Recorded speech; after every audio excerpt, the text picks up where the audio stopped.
ابھی لڑکے نے سورہ فاتحہ سیکھی، پدر 4000 دینار بشکر فی استاد معلم، تو باپ نے 4000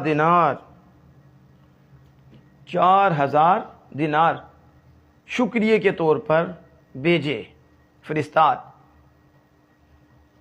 تو جب یہ بھیج دیے، معلم گفت، تو استاد نے کہا ابھی آپ نے کیا کیا ہے؟ ہنوز چیتیدانت، ابھی آپ نے کیا دیکھا ہے؟ ابھی آپ نے کیا کیا ہے کہ یہاں بخشیدانت، اتنا مال دے دیا، اتنی مہربانی فرمائی ہے، اتنا تھا کیا۔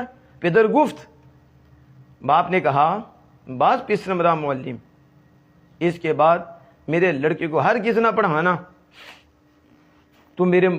اس کے بعد تم میرے لڑکے کے استاد نہیں ہو، میرے لڑکے کے معلم نہیں ہو۔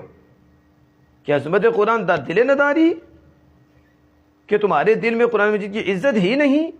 والعیاذ باللہ تعالی، کہ تمہارے دل میں قرآن کی عزت نہیں۔ تم نے تو میرے بچے کو سورہ فاتحہ سکھا دی ہے، اتنی بڑی دولت دی ہے، تو میں نے کیا کیا ہے؟ میں نے تو 4000 دینار دی ہیں، یہ تو کچھ بھی نہیں ہے جو میں دے رہا ہوں، اور تمہارے دل میں عظمت قرآن نہیں ہے۔ تم کہہ رہے ہو کہ ابھی تم نے پڑھا کیا، ابھی تم نے دیکھا کیا ہے، اور اتنا مال دے رہے ہو۔ قدر والے قدر جانتے ہیں۔ آج تو یہ علماء کی خدمت ہی نہیں، اساتذہ کی خدمت ہی نہیں، جو بول مانگ کے لیتے ہیں انہیں دیتے ہیں، جو اللہ کی رضا کے لیے کرتے ہیں تو اگر ان کی طرف سے کوئی مطالبہ بھی کرتے ہو کہتے ہیں یہ دین بیچتے ہیں، تو آپ خود ان کی خدمت کرو۔